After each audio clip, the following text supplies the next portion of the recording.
मान्छे योग योग भन्छन्, बिहान बिहान योग गर्न जान्छन्। यो अष्टाङ्ग योग भने सुनेको छु। यो अष्टाङ्ग योग भने के हो हजुरबा? अष्टाङ्ग योगका बारेमा म भन्छु, तिमी सुन। सामान्यतः 8 चरणको योगलाई अष्टाङ्ग योग भनिन्छ।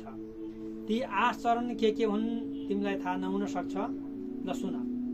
यम, नियम, आसना, प्राणायाम, प्रत्याहार, धारणा, ध्यान र समाधि, यी 8 चरणको योग नै अष्टाङ्ग योग हो। अब यी 8वटैको बारेमा राम्रोसँग बुझ्न सकिएन भने त्यो पूर्ण ज्ञान प्राप्त हुँदैन। त्यसैले हामी यमदेखि सुरु गरौँ। यम नम्बर 1 मा यम छ। यम भनेको सामान्य अर्थमा असल आचरण नै यम हो। विशिष्ट अर्थमा मन, बानी र शरीरलाई आफ्नो बसमा राख्नु वा नियन्त्रण गर्नु यम हो। यसभित्र अहिंसा पर्छ। अहिंसा भन्नाले कुनै पनि प्राणीलाई दुःख नदिनु वा काटमार नगर्नु भन्ने बुझिन्छ। सत्यवानी भनेको आँखाले प्रत्यक्ष देखेका, कानले सुनेका, मनले अनुभव गरेका कुरा जस्ताको तस्तै प्रकट गर्नु सत्यवानी हो। यसभित्रै अस्तेय छ। अर्को अस्तेय भनेको अर्काको वस्तुमा लोभ नगर्नु वा चोरी नगर्नु भन्ने हुन्छ। यसैमा अर्को ब्रह्मचर्य छ। ब्रह्मचर्य भनेको मन, बानी र शरीरद्वारा हुने स्त्री प्रसङ्गको इच्छालाई नियन्त्रण गर्नु हो। यसैमा अर्को अपरिग्रह छ। अपरिग्रह भनेका आफ्नो जीवनका लागि अनावश्यक वस्तुहरू सङ्ग्रह नगर्ने काम हो। त्यो यमभित्र पर्छन्। अब 2 नम्बरमा आउँछ नियम।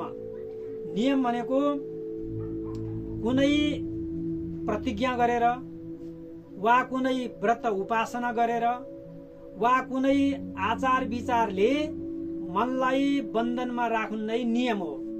यसभित्र पनि शौच, सन्तोष, तप, स्वाध्याय र ईश्वर परिधान गरी 5वटा नियमहरू छन्। शौच भनेको शुद्धिकरण हो। शुद्धिकरण 2 प्रकारको छ। स्नानद्वारा शरीर शुद्ध हुन्छ। जसरी शरीरलाई शुद्ध बनाउन हामी प्रत्येक दिन स्नान गर्छौँ, त्यसै चिन्तनका माध्यमबाट विचारलाई पनि शुद्ध गराउनुपर्छ। विचार भित्र हुन्छ। विचार अशुद्ध भयो भने कामहरू अशुद्ध हुन्छ। त्यसले विचारलाई पनि शुद्धिकरण गर्नुपर्छ। यो शौचभित्र पर्छ। अर्को सन्तोष छ। संसारमा मान्छेले अनेक प्रकारका काम गर्दै आएका छन् र चाहेको जस्तो फल प्राप्त नहुन सक्छ। नभएपछि असन्तोष हुने प्रवृत्ति छ। सन्तोष भन्नाले आफूले कर्म गरेर जे प्राप्त हुन्छ फल, त्यही फलमा चित्त बुझाउने कार्य त्यो सन्तोष हो। अब अर्को तप वा तपस्या छ। तपस्या भनेको हाम्रा 10वटा इन्द्रियहरू छन्। ती 10वटा इन्द्रियहरूलाई भगवानमा समर्पण गर्नु नै तपस्या वा तप हो। अर्को स्वाध्याय छ। सामान्य अर्थमा स्वाध्याय भनेको पढ्नु हो।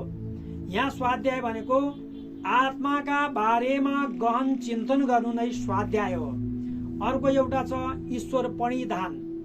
ईश्वर परिधान भनेको ईश्वरमा प्रेम गर्नु, ईश्वरमा भक्ति अर्पण गर्नु, ईश्वरमा श्रद्धा अर्पण गर्नु, पहिले ईश्वरमा विश्वास गर्नु। अर्को 3 नम्बर छ। त्यो 3 नम्बरमा आसन भन्ने पर्छ। यो अष्टाङ्ग मध्येको तेस्रो नम्बर हो आसन। आसन भनेको सामान्यतः बस्ने ठाउँ हो। यो आसनले आफूभित्रको चित्तलाई नियन्त्रण गर्नका लागि निश्चित स्थानको आवश्यकता पर्दछ। त्यो निश्चित स्थान योगासन गर्नका लागि आवश्यक पर्छ। कुण्डलिनी जागरण गर्नका लागि आवश्यकता पर्छ। र हरेक मान्छेले म कहाँ छु, मेरो स्थान कहाँ छ, त्यो पनि भुल्नु हुँदैन। अर्को छ प्राणायाम। प्राणायाम भनेको सामान्यतः श्वास लिनु र फ्याँक्नु हो। यो श्वासलाई नियन्त्रणका माध्यमबाट प्राणमाथि नियन्त्रण गर्नु प्राणायाम हो। त्यो श्वास टन्न लिएर फोक्सो भर्ने काम गरिन्छ, त्यसलाई हामी पूरक भन्छौँ। फोक्सोमा केही बेर हावा रोक्ने काम गरिन्छ, त्यसलाई हामी कुम्भक भन्छौँ। र बिस्तारै भरिएको श्वासलाई बाहिरतिर निकालिन्छ, त्यसलाई रेचक भनिन्छ। यसैले पूरक, कुम्भक र रेचक यी प्राणायामका 3टा महत्त्वपूर्ण कार्य हुन्। अब रेचक पछि फेरि एकछिन विश्राम गरेर पुनः पूरक सुरु गरिन्छ। यो गर्नाले स्नायु प्रणाली, रक्त सञ्चार प्रणाली, पाचन प्रणाली र श्वास प्रश्वास प्रणाली शुद्ध हुन्छन् र स्वस्थ हुन्छन्। अर्को 5 नम्बर अष्टाङ्ग योग मध्येको अर्को 5औं नम्बर हो प्रत्याहार। प्रत्याहार भनेको ज्ञानेन्द्रिय र कर्मेन्द्रियहरू जहिले पनि विषय भोगतिर दौडिरहन्छन्, त्यतातिर नदौडी भन्नाका निमित्त वा चित्तलाई स्थिर गराउने कार्य नै प्रत्याहार हो। हामीले कुनै पनि एउटा कुखुराको माउले बच्चाहरूलाई आफै भित्र समेटेर राखेको हुन्छ। त्यस्तै विवेक तत्त्वले इन्द्रियहरूको त्यो चञ्चलतालाई समेटेर राख्ने काम नै प्रत्याहार हो। अर्को 6औं नम्बरमा छ धारणा। चित्तलाई कुनै निश्चित स्थानमा लगाउन नै धारणा हो। चित्तले कुनै न कुनै विषय नसमातिकन एकछिन पनि रहन सक्दैन, तसर्थ विषयतिर दौडिने चित्तलाई कुनै तेजिलो आकार वा नीलो आकाश वा स्वस्तिक चिन्ह वा कुनै देवी देवताका तस्बिरहरू वा कुनै भगवानका मूर्ति आदिमा चित्तलाई लिएर राख्ने काम गरिन्छ धारणामा। यसरी यो चञ्चल चित्तलाई स्थिर गराउनु नै धारणा हो। अर्को आउँछ ध्यान। ध्यान भनेको चित्तलाई कुनै निश्चित वस्तुमा, निश्चित आकारमा स्थिर गराइ राख्ने र त्यो कुनै कल्पित शक्तिमा त्यो मनलाई वा चित्तलाई एकाकार गराएर राख्नु नै ध्यान हो। यसबाट द्वैत भाव समाप्त हुन्छ, म र मेरो भन्ने भाव समाप्त हुन्छ, परमात्माको अनुभूति हुन थाल्छ। अर्को छ अष्टाङ्ग योग मध्येको 8औं समाधि।